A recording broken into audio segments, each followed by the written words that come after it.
জুনের 6 তারিখে 6/6/2026 তারিখে তোফাজ্জল হোসেন তোফা আমার বাড়িতে এসে সন্ত্রাসী কথা বলে। প্রথমে দরজা লাথি দিয়ে ঢোকে, তারপর অকথ্য বকাবাদি গালাগালি করে, তারপর ভিতর যা বসার পরে আমাকে বারবার মারতে আসে। সে মারার ঠেকাকে আলতাফ মাস্টার, তার মারার ঠেকায়। টাকা আদায়ের লোভে বিএনপির রাজনৈতিক প্রভাব খাটিয়ে স্বামীর বিরুদ্ধে স্ত্রী কর্তৃক শিশু ও নারী নির্যাতনের মিথ্যা মামলা ও হয়রানির অভিযোগ। আহমেদ শাকির সুমনের তথ্যচিত্রে বিস্তারিত থাকছে স্টাফ রিপোর্টার ফারহানা খাতুনের প্রতিবেদনে।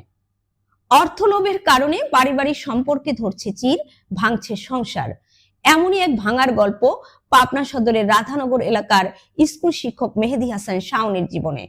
স্কুল শিক্ষক শাওনের স্ত্রী তনিমা পারিবারিক কলহের জেরে তার পিতা তোফাজ্জল হোসেন তোফা রাজনৈতিক প্রভাব খাটিয়ে গত 6/6/2026 শনিবার সন্ধ্যা 7টায় শাওনের বাড়িতে এসে সন্ত্রাসী কর্মকাণ্ড চালান।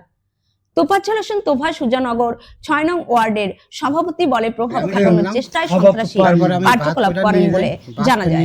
পরে আমার তোফার লোকজন যেমন ডাহিনী দেওয়ার পর থানার পর আমার খুব মানবমান করে এবং আমাকে নিয়ে যেতে পারে। তারপরে পুলিশ আমার বাঁচায়, বলে পুলিশ বললে যে তোমার গাড়ি করে বাইর থেকে আসবে, তোমার ভয় নেই। এই পর্যন্ত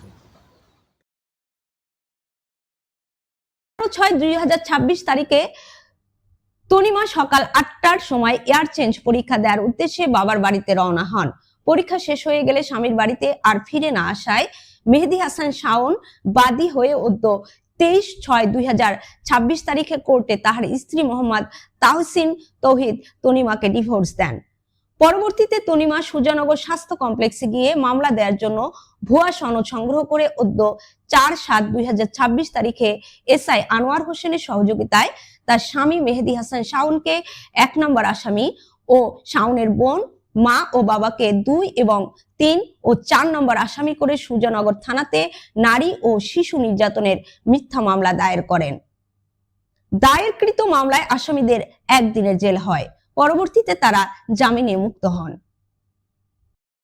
আসামিদের একটাই দাবি যে শাওনের স্ত্রী তনিমা তার ছোট কন্যা শিশুকে পুঁজি করে ও তার বাবা তোফাজ্জল হোসেন তোফার রাজনৈতিক প্রভাবকে ব্যবহার করে শাওনের পরিবারকে মিথ্যা মামলায় জড়িয়ে হয়রানি করার চেষ্টা করছে।